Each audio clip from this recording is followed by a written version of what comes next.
What's good, everybody? Happy Monday. Welcome back to the NBA Exchange. I'm your host, Dexter Henry. A lot went on this past weekend. We saw Game 3 of the NBA Finals. The Bucks got back into this. We also saw Team USA do something that we're not used to seeing them do in exhibitions. And also back to that Game 3, we saw former University of Pittsburgh guy, I like that, Cam Johnson, give PJ Tucker the business. All that coming up for us to talk on the NBA Exchange. The NBA Finals got a whole lot more interesting after the Suns had taken a 2-0 lead in the series. The Bucks, they won in Game 3, 120-100. Nice blowout victory for the Bucks as they cruised to their first victory of the series. To talk with me about this series and so much more around basketball is my co-host. He rocks with me every week on the Ain't Hard to Tell podcast, my man Bryan Fonseca. B, what's up, man? How you doing? Doing all right, doing better than the Phoenix Suns today, and doing all right considering an eventful week last week, and I'll leave that there. It was an eventful week for many in the world of sports. Bryan, great sports writer and also author. We'll get to the author part a little bit later as well. Now, Bryan, Bucks, big win last night for them. Had to get this at home. Are you impressed with what happened, or is this what you expected to happen with the Bucks returning to Milwaukee for Game 3? Yeah, you kind of anticipated that with the Bucks being on their home floor and the Phoenix Suns going up 2-0. I did not think that Phoenix was going to sweep them. There were some people who, took games 1 and 2 and said like, oh, this looks like it's going to be it. This looks like, Milwaukee's not going to put up a fight. And the way Giannis played in Game 2 in particular, which he carried over to Game 3, gave me some sort of optimism. So I thought that he, was going to come out strong, and he did. He's actually having like an all-time NBA Finals so far, specifically in Games 2 and 3, that Phoenix hasn't been able to contain. They were able to get over that and win on their home floor, but in Milwaukee, it was a different story. So I think that Milwaukee did exactly what they were supposed to in Game 3. Now the test is going to be, beating Phoenix in back-to-back games, which they haven't done. But I think on their home floor is possible because as good as I thought they were in Game 3, they weren't necessarily perfect. There's still room to get better. And, we'll see what that entails for Game 4. Always room to get better, and they got the win here. You talked about Giannis. Giannis has been incredibly impressive in the last 2 games, back-to-back 40-point games. So really impressive. I think one of the most impressive things, B, here is the fact that Giannis has done this after the hyperextension of the knee against the Hawks. There was talk that he might not even play again for the rest of this season.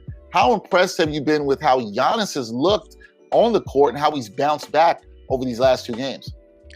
Well, he's not being a running back anymore. You know what I mean? Like, he's not doing the shit where he gets the ball 27 feet out and is sort of backpedaling. And it's like, all right, here we go. And he's going to Euro step one direction or the other. Maybe he'll get a spin if you play up and you're on his left or right side, and he'll just spin around, go to the other side. But he's not necessarily gearing up to run right into you anymore. He's more so, he's, do it a time or two, but he's more so like working from inside the paint.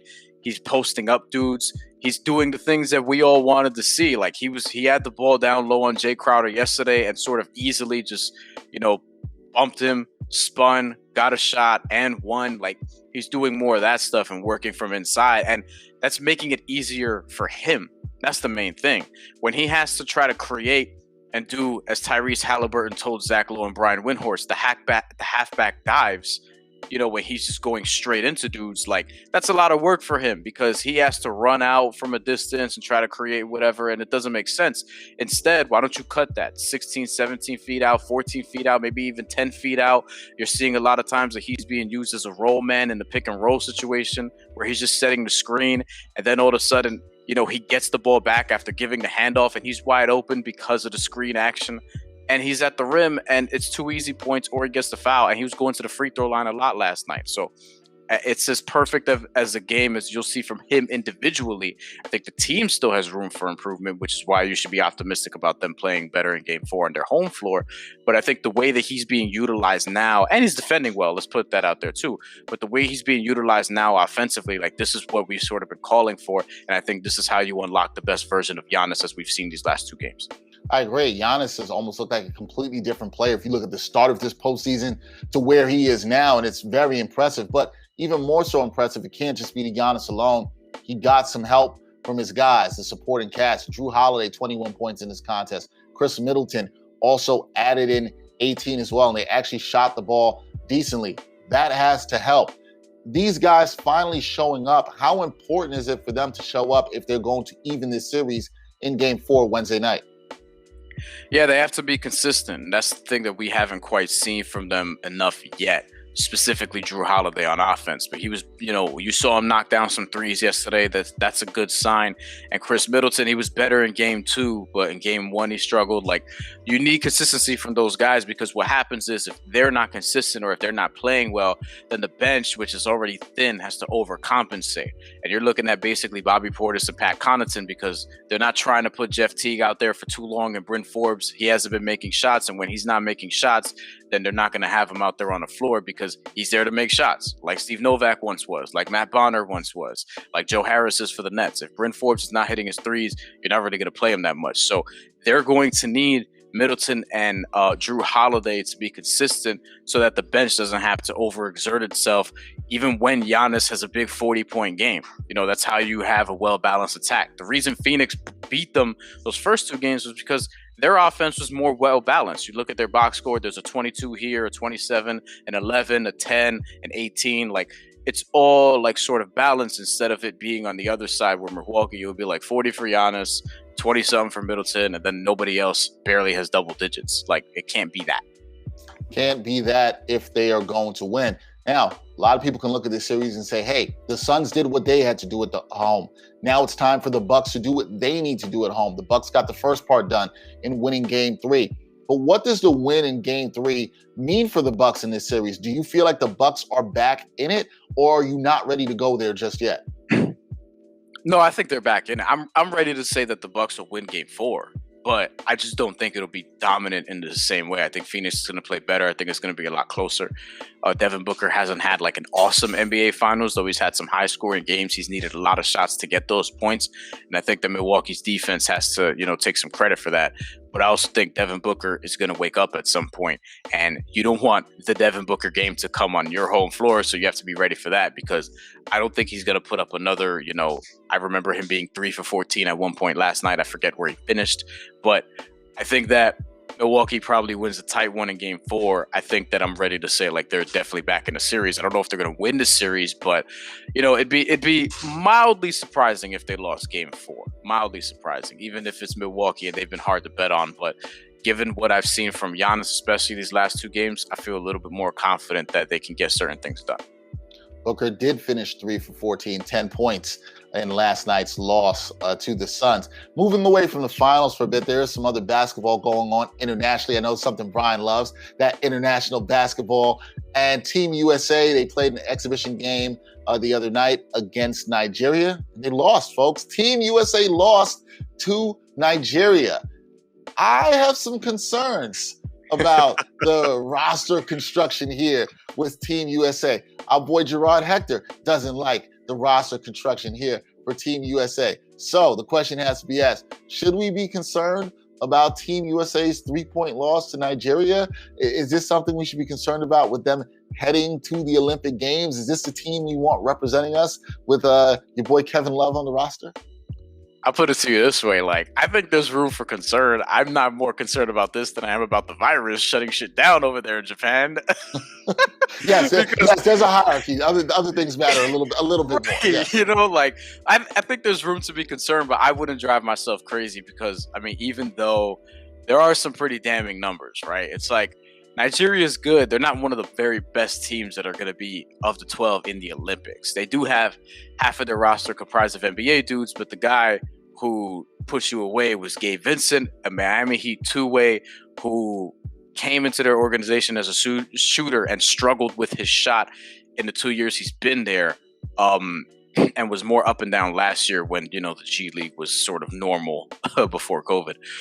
And the Team USA roster, while not great, not yet complete either, still waiting on Middleton, Jrue, Booker, and on top of that, they're just not, they have no chemistry at all right now. And you could tell because a lot of these dudes, or damn near all of these dudes, haven't really played together before outside of maybe all-star games and, some runs in the summer. I know Bam and Jason Tatum are close, or appear to be close. So I'm sure that they've played together or whatever. in the summer and things like that, but that's different from here. And this is good for them. I think this is a good wake up call for them. But I'm not gonna freak out too much about it when you were forced to play Sadiq Bey 5 minutes and Darius Garland 6 minutes. Although them playing more than Kevin Love was interesting as well. And I do wonder what happens because after the NBA Finals, like, are we 1,000% sure Devin Booker, Jrue Holiday, and or Khris Middleton are going to be out there? And what's the plan for them if they're not? That's what I would be like, oh, that's a little concerning about.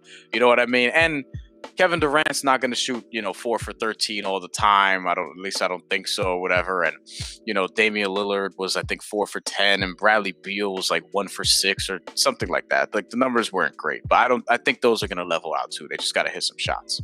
We shall see, because if it doesn't level out, doesn't happen, there's going to be more concern, more panic before they head to Tokyo. But Bryan, we talked about how he's a sports writer, also an author. Just recently released his first book, Hidalgo Heights, Victims Are Taking Up Space. You can order that on Amazon right now. I wanted you to tell me a little bit about the book and also how basketball, because we're both big basketball fans, what was the influence of basketball in telling the stories of these Latino characters in your novel? Latino and Black characters. I will say this, like, I'm not saying that I did it perfectly, but I did it in a way that I know is very authentic, right? And these characters, a big part of what they're trying to do, without giving too much away, because obviously you want people to go get it, is basketball is a major part of this. And they're using it as sort of this refuge and this escape and this distraction while there's a lot of real shit going on around them in terms of just survival. And basketball is part of that need to survive. These kids are in high school and these kids are trying to can I use this as an escape? Can I use this to get rid of my problems? Can I use this to potentially get a scholarship? Does it even matter how good we are at the high school level? Like, these are questions that they're asking themselves as they're sort of navigating this. And in this story, all the kids, or the main kids rather, are juniors in high school, and that's a very important year in terms of like potentially getting a scholarship or things of that nature, because your senior year, like, that's when things are already getting filled out. A lot of offers have already come down, and if you don't have anything by then, unless you're a real late bloomer, it's kind of tough. So this is a big year for those kids. And yeah, I think basketball sort of affects and symbolizes a lot. Because, we know stories from our communities, Dex, where, people use that as a sort of way, as a crutch to sort of make things better and get out of their neighborhoods. And whether it's just for peace, whether it's later on for money, being professional. How many kids do you and I know that they grew up in a shitty situation, grew up in the hood, and they were able to make a good career for themselves overseas? And that process starts very, very early, which a lot of people don't realize. And there's a ton of pressure even at the high school level on that, on top of dealing with, your daily life situation where you just don't have a lot. So Yeah, I think it's important for us to tell those stories when our community. Sports has always been one of the ways, I want to say the only way, but one of the ways out. And like you said, sometimes it's also a refuge for people in these communities. So beautiful that you're able to tell those stories. Again, Hidalgo Heights, The Victims Are Taking Up Space. You can get that, order that on Amazon right now. Get that copy. I know I have mine, still in the process of reading it. Really good book. Please check that out. Support Bryan on that. Bryan, before we wrap here, we got to ask to go back to the finals, right? Game 4 is Wednesday, and we're looking ahead to that.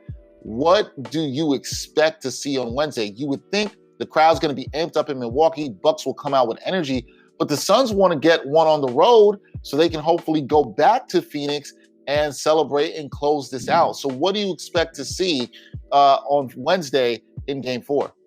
I think that we finally get the Bobby Portis, Jay Crowder kerfuffle that I've been waiting for. That's what I think we get. It's been brewing, you know what I mean? But something with Bobby Portis is brewing, because a lot was going on last game where he was on the floor diving for loose balls, the crowd chanting Bobby because they love him, and he's going to be a free agent this year. So I feel like they're going to have to try to get him back, because there are definitely some other teams that are watching this playoffs and watching the NBA Finals and seeing the moments that he's had, and seeing that he can help a playoff team, like I've been saying. On a serious note, though, or partially serious, Yeah, I do think that the Bucks are going to get this done. I do think that they're like, there's something about role players playing at home in the playoffs, and we've seen this play out in every game this series. We saw Phoenix control sort of the tempo, and their role players really feed off that crowd in games 1 and 2. And I think we're going to see it again with Milwaukee game 4 as we did in game 3. So I think it'll be a little more narrow, though. I don't expect Chris Paul and Devin Booker and DeAndre Ayton to just roll over and go away quietly. And Monty Williams is obviously a great coach that's going to have them prepared and have a great game plan for them, to build on some of the good things that they were able to establish in game 3, though there weren't many. But I do think that the role players, the Pat Connaughtons, the Bobby Portises, like they're going to step up. Brook Lopez is somebody who feeds off that crowd as well. And I expect another big game for Giannis.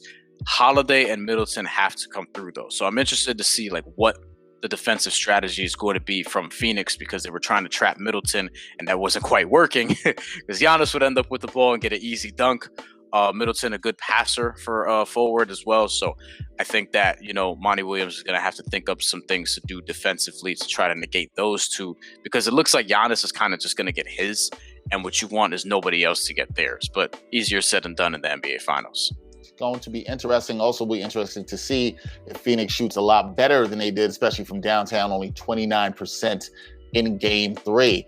That's Bryan Fonseca, great sports writer. You can catch his work wherever you can find that. And you can also get that book, Hidalgo Heights. We showed it to you. One more time. It to you again. Yeah. One more time. You got to see it. Hidalgo Heights, the victims are taking up space.